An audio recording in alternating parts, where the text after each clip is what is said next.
What up, Facebook, YouTube, Twitter, Friendster, SoundCloud, SoundClick, Instagram, and all points, veterans and Donald Trump. I was looking at this on WorldStar where the title of this video, it said Army veteran slams Donald Trump, and in quotations it says, I serve with Muslims, Latinos, and he is only interested in serving himself. Look, just to let you hear some of it. When I served in Afghanistan, I served with women, I served with Muslims, and I served with Latinos. Okay, I want to point out that he said when he served in Afghanistan, he served with women, Muslims, and Latinos. Okay, so I'm not sure if he's talking about Desert Freedom or Desert Storm, but I was in during Desert Storm. So I'm just trying to get a timeline of when he was talking about. He looks almost 40, so I'm older than he is. So let me just listen to what he's saying. But I wanted to make a differentiation in the timeline because when I was in the service, I served, of course, with women. And there were people of different nationalities there. There were some Hispanics, but not as much as there is now. I'm sure there was some Muslims, but I don't remember running into too many. But nonetheless, when you're on Fort Riley, Kansas is the third biggest fort in the world. It's huge. I'm sure there were some Muslims there, and practicing Muslims, not Muslims who say they're Muslims because, they Ramadan or they pray at a certain time. No, like practicing Muslims. You know what I'm saying? Like people who are deep in the faith, like this is what they believe. But I didn't come across any of them. I just want to hear what he has to say. All groups that Donald Trump has maligned and even threatened. His name is all Perry of those O'Brien. Folks actually donned the uniform. They actually served their country. As far as we can see, as veterans and in the military community, Donald Trump only seems interested in serving himself. Okay, so basically, he says that Donald Trump is serving himself. Now, I did a video. I did a video talking about the Syrians, the influx of Africans, the influx of Asians who are actually coming here and migrating here. Well, migrating and immigrating here, and also staying here, and just the influx of different nationalities that are coming in the country, including Muslims. And I was talking about what Donald Trump is going to do in 2017, called the 2017 Registration Act.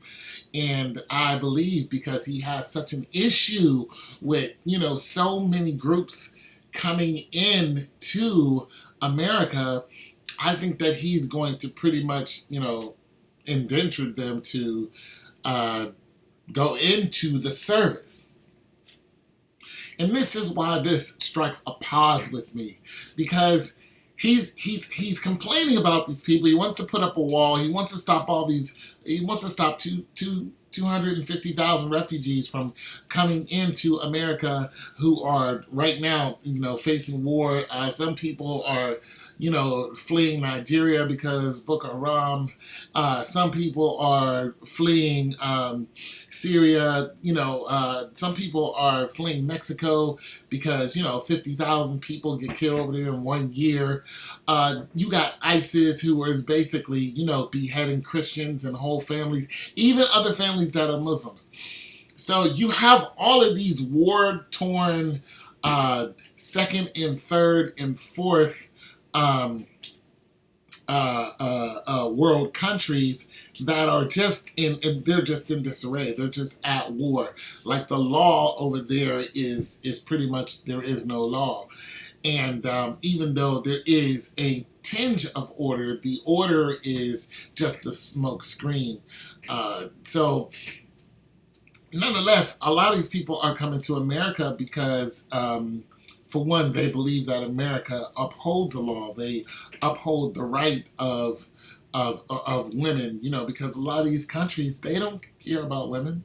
They'll go over there, they'll do anything to a woman. You know what I mean? A lot of them, they'll behead a woman. They have no love because you're a female. And so, they are fleeing these countries because women, children, men, nobody is safe. And they're coming into our country, and Donald Trump is trying to stop this influx because he's like, how are we going to support these people? And some of the reason why he's saying that is because when you look at other countries that are in Europe, such as Greece, Greece's economy has collapsed on itself. And so they're trying to bail out and trying to get bailed out some kind of way. They're trying to borrow money to get their system back up and going. But right now they're in a, I'm not going to say some type of civil war between the people and the police. A lot like what has been going over here since the police have been, like the Gray situation and the Eric Garner situation where people took to the streets. So that's happening, but it's happening in a lot more visceral situation in Greece where they're pretty much going head to head with the police like every day, and they're upset because of their all the people at the top took their money, and now there's just nothing for the young people. It's just all diluted, and it's all gone. So the young people have taken to the streets and they're going after these people. And so basically what I'm saying is there are so many reasons why these countries are coming to this country. And Donald Trump is like, how are we going to support these people? So on and so forth. So my suggestion on my hypothesis, excuse me, I didn't suggest this. My hypothesis is what Donald Trump is going to do is going to make those people enlist. He's going to draft those people who are coming into the country. He's going to make a law where they have to serve in the military. And this is really something because this guy is saying that Donald Trump is only interested in himself because he's speaking out against these people. He doesn't like women, and he's always talking about women. He doesn't particularly... it's not like he gravitates towards black people. He only uses us for his agenda. That whole church thing with all the 100 pastors, that was all smoke and mirrors. And those people aren't community leaders. Those people are a bunch of phony pastors who are just making money off of the sheeple. And so, I don't know any of them to say, oh, they are my leader. Get out of here. And then, he's talking about the Mexicans. And what's really something is he's not really talking about he's not separating the Mexicans. He's saying Mexicans. You know what I'm saying? He's not saying the Mexicans that work, who've come into this country legally, who has a green card, who has contributed to America, those guys are okay. But the guys who are coming in illegally, we don't want those guys. So he's got this whole wall theory that he himself knows it's not going to work. And they actually did build a wall before. So he's got this whole wall theory, and he's pretty much saying once they get up there, they can't get down. And he's like, not unless they use a rope. But nonetheless, he speaks out against, Muslims. And when he's speaking out against Muslims, he doesn't say the Muslims that contribute to America, the non-radical Muslims, the Muslims who are peace-loving people who are not out here trying to jihad and not out here trying to blow people up.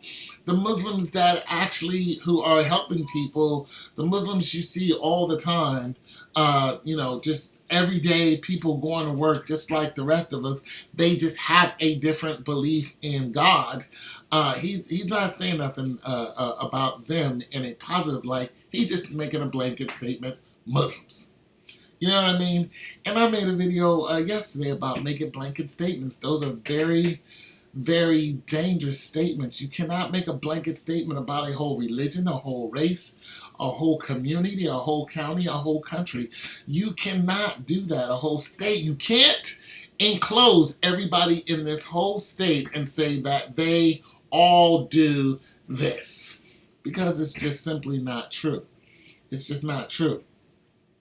So, as a veteran, and when I was in the service back in, what, I got out in 91, as a veteran who has worked with different nationalities, uh, I already know that because there's such an influx of people fleeing from other countries, that that it's just going to get worse.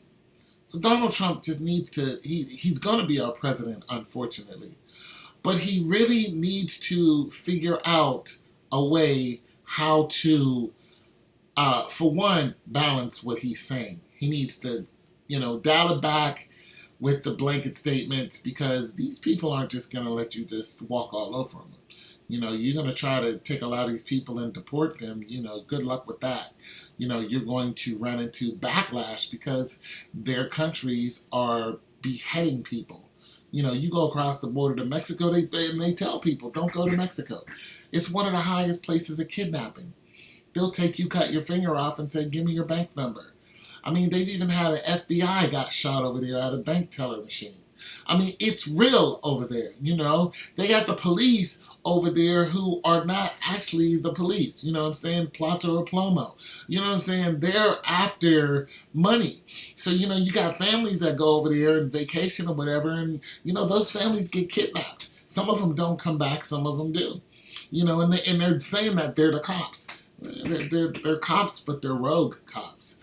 So you just don't know when you cross the border. You just don't know if you're going to be hanging from a telephone pole. You really don't know, because that's how it goes down over there in Mexico. And it's not the whole of Mexico, but it's a lot of Mexico. So all I'm saying is, as our president, and I really don't want him to be president, he's going to have to figure out a way, other than making people go into the service, to actually appreciate the people who are a part of America, because you got to understand, America is this huge melting pot. You saying that America is just white people, it's just like you white people who think America is all white people. Come on, we already know that's not even true. As a matter of fact, you're the minority.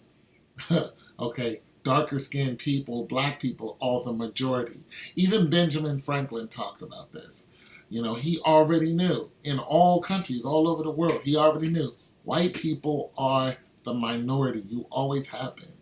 So I'm want to know what he's going to do with our military. I want to know what he's going to do with the people coming in. And, we're just going to have to wait and see, and, hang on for the ride, because it's about to get rough. It's about to get rough. It's your boy Tone 202. Don't forget to subscribe. Peace.